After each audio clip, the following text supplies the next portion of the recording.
Hello, my name is Anchal, And I'm Natalie. and welcome to the PFAS Chronicles. In recent years, public health advocates and scientists have raised awareness on the class of chemicals known as PFAS, or per and polyfluoroalkyl substances, also known as forever chemicals. In this 5-part series, we'll take our listeners on a deep dive into the history of PFAS.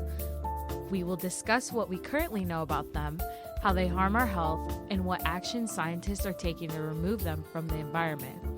We'll hear from key scientists in major institutions across the U.S. on all things PFAS related.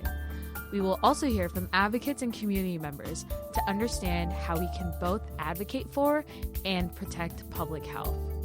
Stay tuned for more. Hello, and welcome back to the PFAS Chronicles. In this episode, we'll focus on how PFAS impacts the firefighting community and what we can do to change the conversation. With us today are Ayesha and Jamie Honkawa of the Nantucket PFAS Action Group, a group of concerned citizens hoping to educate their local community about the effects of environmental pollution. Hi, Ayesha and Jamie. Welcome to the conversation. Hello. Hi, nice to meet you. Well, first, we would love to hear your story of how you came to advocacy. What inspired you to become a community activist, and how did this network come to be? Well, actually, so I don't know if it was necessarily inspiring. Unfortunately, Jamie, my husband, and I all went to college together, and it was in 2019. My husband, who's a firefighter, was diagnosed with testicular cancer. And after that, we were looking at a lot of the high rates of cancer in the fire service, and were made aware of, some of the toxic chemicals that could have contributed to his cancer. And that's how, and through this network of other PFAS advocates, that we had started to hear about PFAS, other firefighters' wives, and a national PFAS coalition. That was kind of how we had started to first hear about it. And Jamie was honestly being like an awesome best friend, and I just pulled her right in for help. Yeah, that's essentially how we got started. But yeah, I saw that Ayesha was digging into learning about these chemicals in the fire service. I don't know, maybe as a way to deal with Nate's diagnosis, and kind of just like, some people do. And so I was like, cool, let's go on this weird, crazy little journey together. We hopped right in. We actually were able and very lucky that we got a really good, diverse group of people to connect with.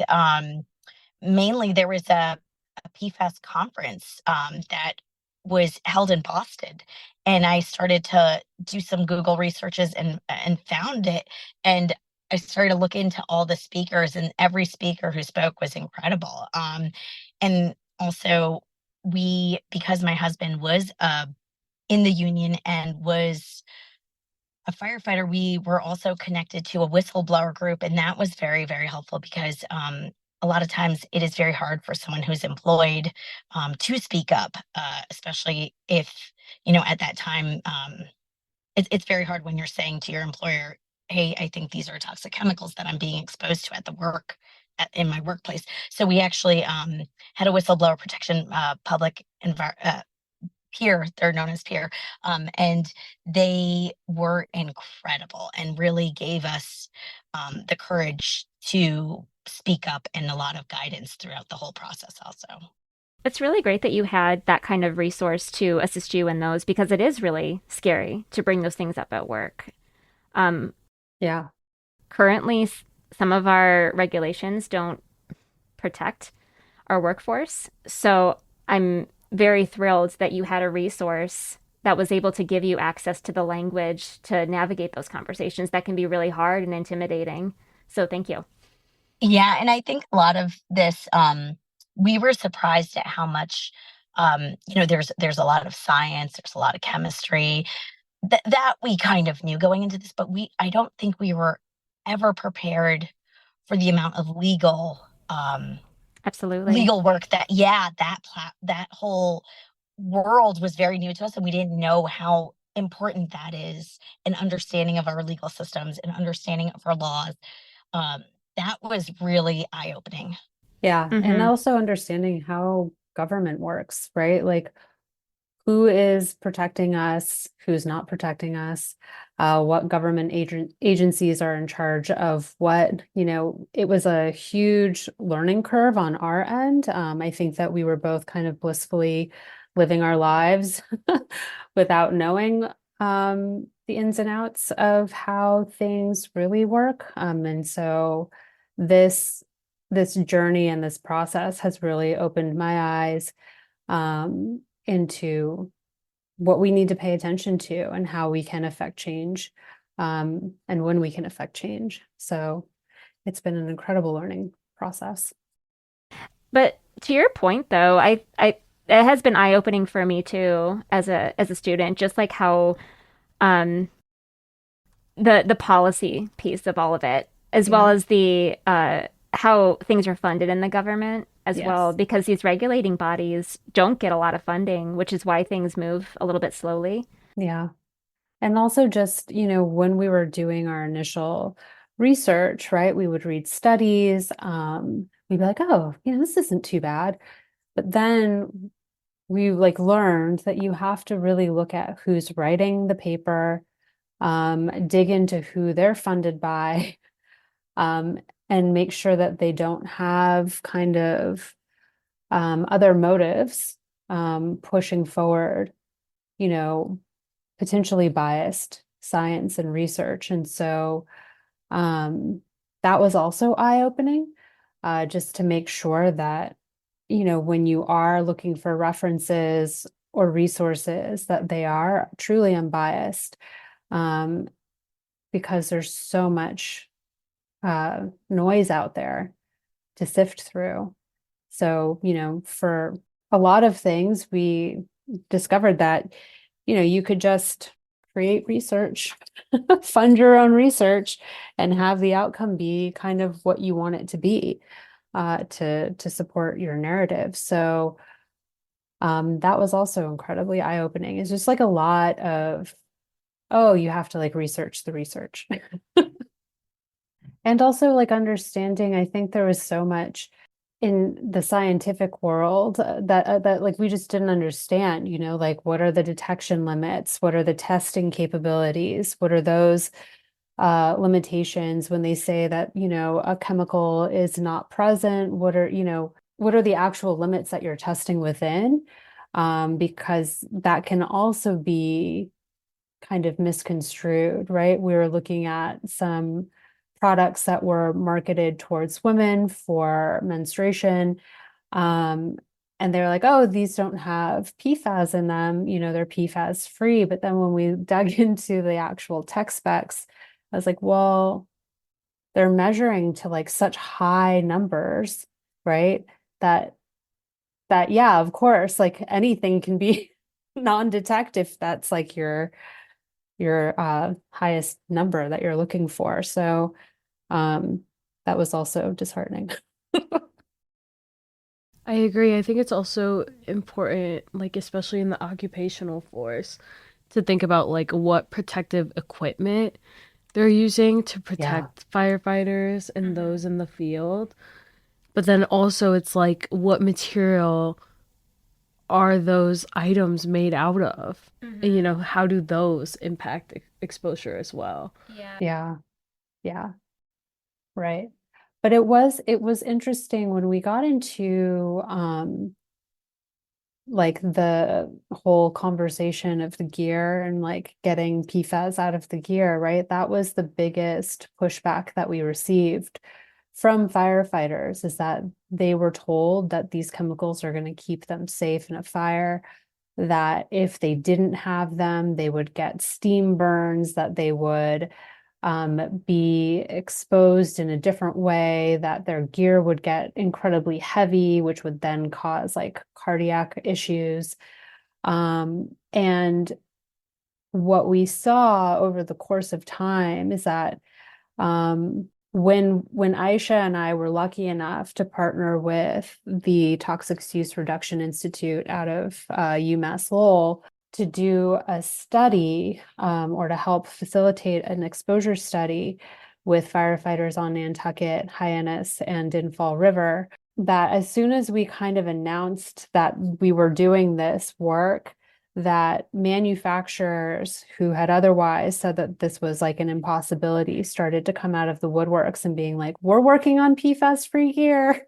Yeah, it was 3 weeks from Yeah. when 3 weeks from when there was discussion that there was an exposure study happening to an announcement, which is incredibly fast. And I don't it leads us to believe that there was possibly, work being done looking into this, but the second somebody saw an opportunity to make money and saw that the writing was on the wall, I can't help but believe that kind of demand and purchase power allowed something like that to happen.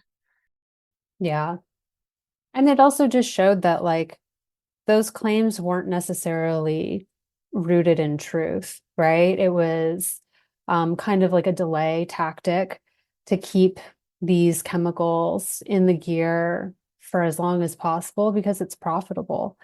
And what we also saw was on the committees that were determining whether or not to remove PFAS from the gear at the NFPA, they were riddled with industry people. And I understand that that's how those committees are supposed to be structured. It's supposed to be end user, like a combination of like end user, industry, and then what's the third?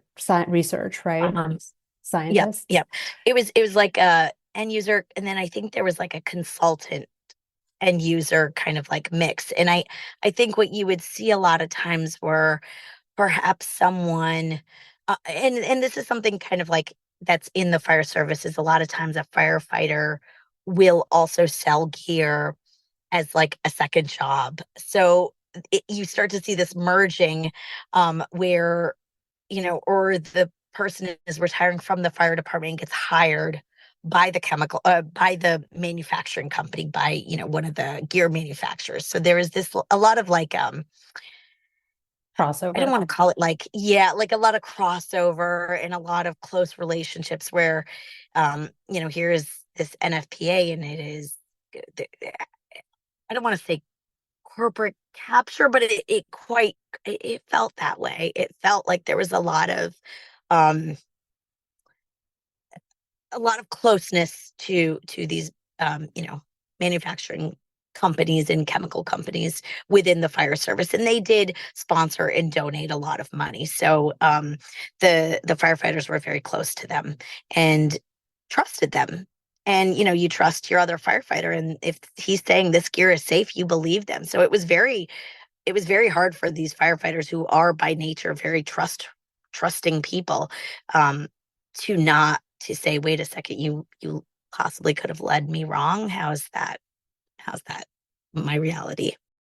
Could you expand on some of what's being done in like textiles for firefighters? Like what is this replacement? Could you inform us a little bit more about that?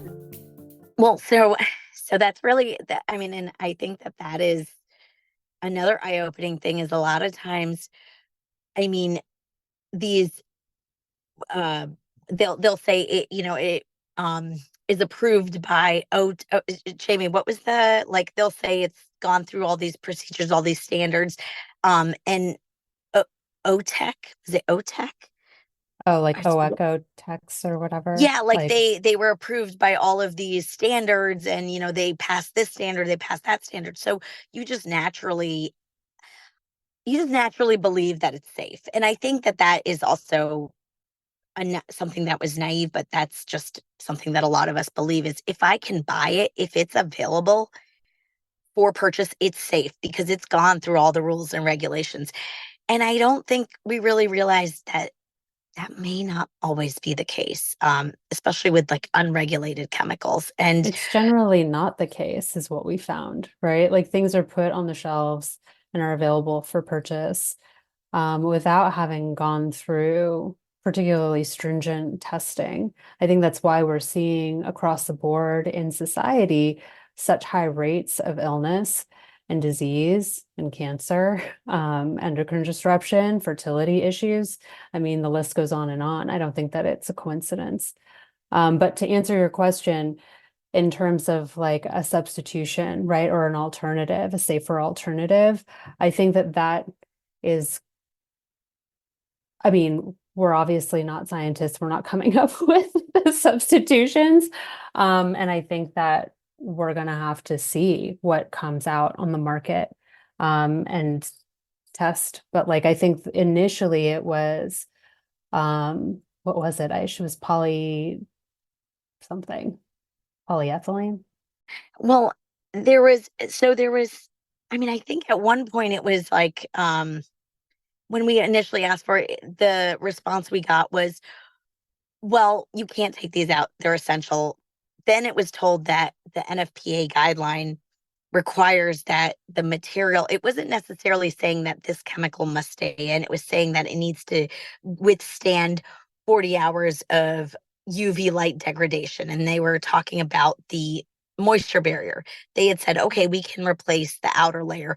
But, quite honestly, we weren't aware of what they were replacing it with until a gear set came out. And then when it came out, that was like, okay, let's send it now to researchers to look into it, because I think a lot of this, doesn't it fall under consumer protection? They have to they don't have to disclose everything that goes into it. So that's really a question for the researchers. We don't know what they were replacing or substituting it with. But I do know that when we were asking for the moisture barrier, that was one that they had said they didn't hold on and say that this chemical must be used. It was more of, it has to withstand this 40 hours of UV light protection, and only the PFAS chemicals could do that. Only Teflon could. Which didn't actually make sense to us, because a moisture barrier, the way that a set of turnout gear is created is that there's like an outer shell, the moisture barrier, and then the thermal liner, which is against, like the innermost liner. And so to say that a moisture barrier that does not ever see UV light needed to withstand 40 hours of UV light didn't really make sense to us. And it didn't have to do it in the gloves or in the other part. It was just the jacket. The other parts of the gear didn't have to withstand that. Which then, quite honestly, led us down a different rabbit hole of finding this paper that this test was based on, which was like a grad student paper from like many years ago, that was funded by Lion Gear, which is a gear manufacturer.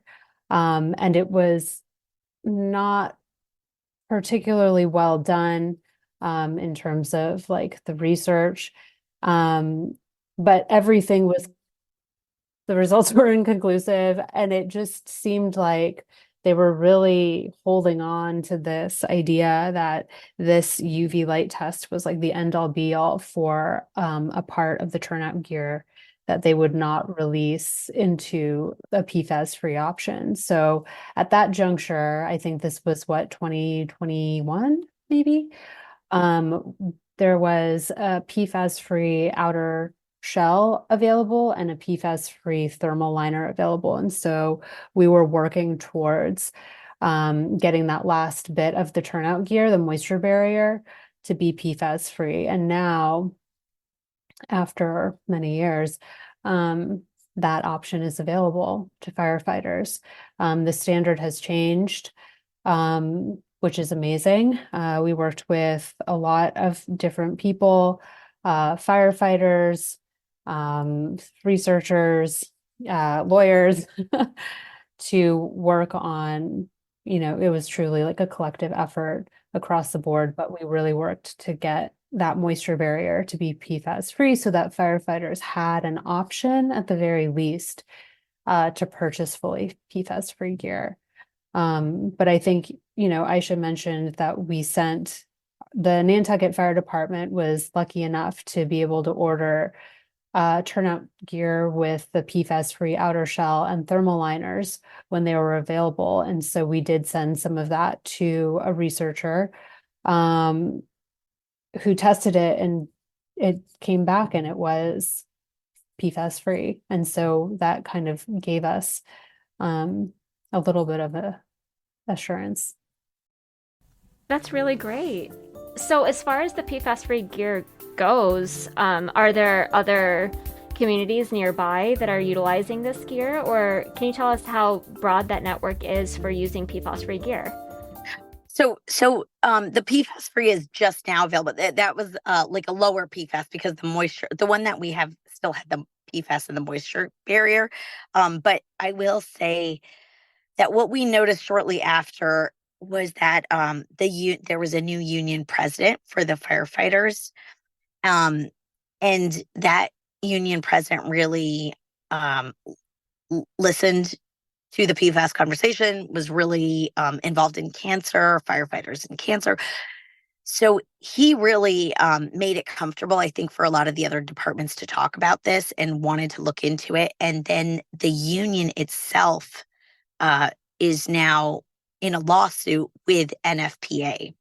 So they not only were they involved, I mean, I think the union at that point saw the momentum behind this and also took it head on, which that I think was when it got broader. Once the union supported this and looked into it, it was, in my opinion, a lot more comfortable for firefighters to ask questions and speak up and request it. And so since then, a lot more departments, that have the funding were able to buy a new set of gear. Now, a set of gear is about $3,000. They last 10 years, and it would be ideal if each firefighter had 2 sets of gear. So it can be quite expensive. Nantucket Fire Department was the first in the nation to get the lower PFAS-free gear, but we also had 20 firefighters. So that is much easier to do than if you were a New York Fire Department in the city that has hundreds of firefighters. So I do know that they're moving towards it, but it is quite a big financial investment to make. And then, if your fire department has just purchased gear, they may not have the funding to do it because it does last 10 years. So they may be wearing the gear with PFAS for another couple years till it expires. And it is really nice to see at this smaller scale too, the efficaciousness of it, seeing how this is possible, that it works. Like that's going to just make it flood the country, I feel like, over time. Because if it's successful in a small community, then hopefully it'll become more widely available for other communities to utilize. No, absolutely. And I think that's something Jamie and I, Jamie's in LA. And so the whole time we would try to mirror or do what we're doing in one place, let's do that over there. And what we found was sometimes it's much easier to work on a smaller scale, show that example, and then branch out from there and say, hey, look, we were able to do it here. We can do it somewhere else. And so we've been kind of doing that model where sometimes it's easier to do it on a small scale and in a small town where everyone knows each other and it's much easier to get things done. And I think we've been very lucky to have that and to have the community support to be bold and brave to make a lot of those requests. And another thing is our local press has been phenomenal and incredible. And they've been on this issue speaking to, advocates, researchers. They've been doing some really great investigative journalism and really looking into it, as well as a lot of other researchers in their local papers. I can't say enough about how incredible local journalists have been in these situations because they've been watching the situation, and that attention gets that information out. And I think what I see is when people have that information, correct information, that knowledge, then they can make better choices and more informed choices. And a lot of times we just don't have the information, or it's too confusing, it's not accessible to even know what we're asking for or why we're why we're dealing with a certain situation. So that was really, really helpful to have that information available to people.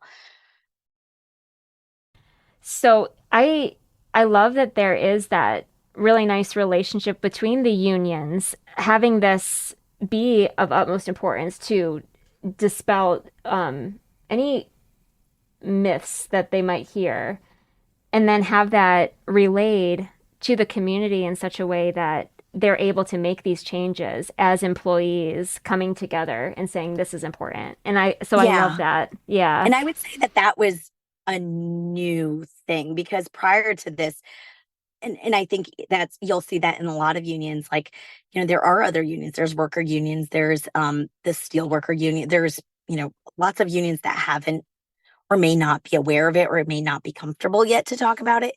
This development really happened when the union, the International Association of Firefighters president, started to speak openly about it. But prior to that, the union was not, they were very silent about it. And you could hear firefighters starting to speak up, because the union's whole purpose is work to protect, they're union employees, and they were very silent for decades because they just blindly trusted these chemical companies. So our next question, how should PFAS be regulated on local, state, federal level? I know that there's been a lot coming out recently. And what areas of governance are most needed right now? And do you think we're dealing with this in the right way? Oh, man. No, I don't think it's health protective. I think it's backwards, and I think it's going to cost a lot more money to the regular individuals in, financial and physical, in their health. And I think there are people who profited, companies who profited a lot at the expense of the taxpayer people. I think it's we're in a system where we feel, or have been almost led to believe, chemicals are safe until they're proven guilty. And I don't, saying that out loud sounds so silly, but I think that is the reality. I don't know when that switch happened where we accepted that we can expose ourselves to something harmful, or chemicals, and not have to prove their safety in such a stringent way.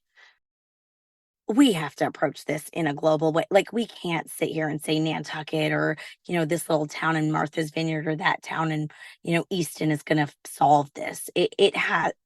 You can use as much as you want of individual people to purchase and use your purchase power, but we don't even know what chemicals are in the products. It is so far gone at this point. It's in all of our bloods. It's in all of our water. It's in our rainwater. We need some real drastic, like, federal level help and understanding, and it needs to be regulated as a class. We can't do this one by one chemical. I mean, it's taken us 40 years, 20 years to do one. And the definition should be also, accurate, and a scientific definition, not one that helps, a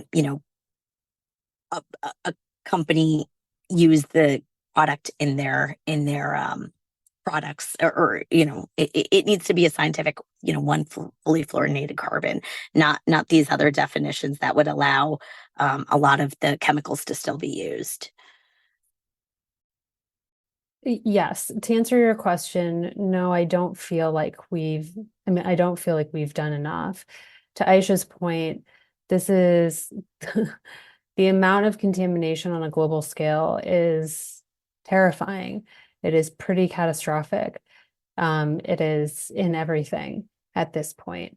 And so if we don't globally take measures to just stop producing these chemicals, right? We just need to, the saying within the advocacy community is you have to turn off the tap, right? Like, we can't just continue to take small thimbles out of a bathtub that's overflowing with water. Like, you have to turn the bathtub off, right? Like, turn the water off.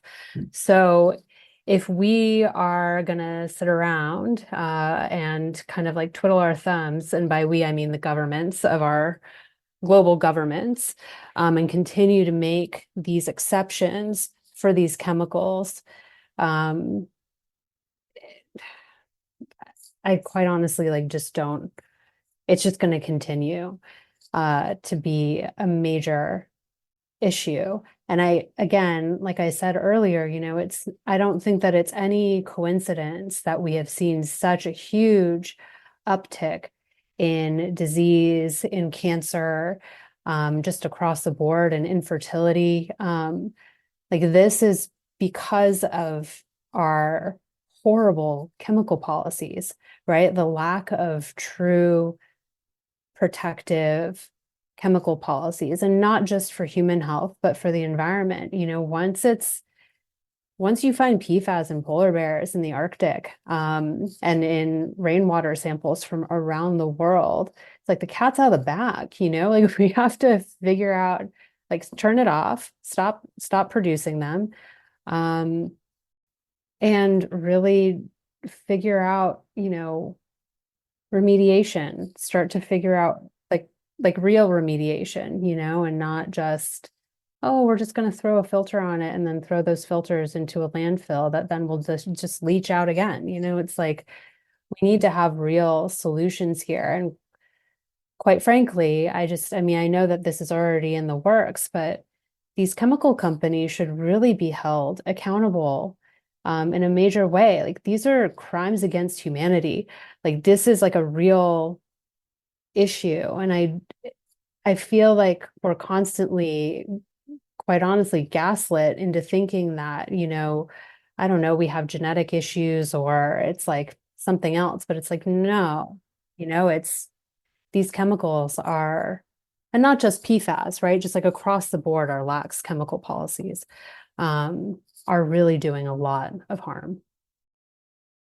The cleanup right now and the remediation is being put onto taxpayers, right? To like fund giant filtration systems for water. Meanwhile, the companies that create these chemicals and continue to get them passed through new chemical testing at the EPA, they get to keep making money, keep creating these toxins, and we just keep having to clean them up. So yeah, I think a lot can be done. And I don't think that it can solely rest on the shoulders of community advocates, although we have made a difference, which is nice to know that you can. Yeah. I mean, I think just the awareness is really impactful and powerful. So the fact that you're using your network to disseminate information for not just the firefighting community, but your local communities, that knowledge is so powerful. Yeah, absolutely. I think there's a couple of interesting things that keep coming up. And, as we think about this, is I think you actually, when you get a lot of really upset people who've been wronged, that's what it takes. Like, I think you're going to start to see when you have people who have been exposed and have been finding out that their work environment or their water has been contaminated, or that they drank this when they were pregnant with their babies. I mean, that you do that to enough people on a wide scale, and that's what's happening now.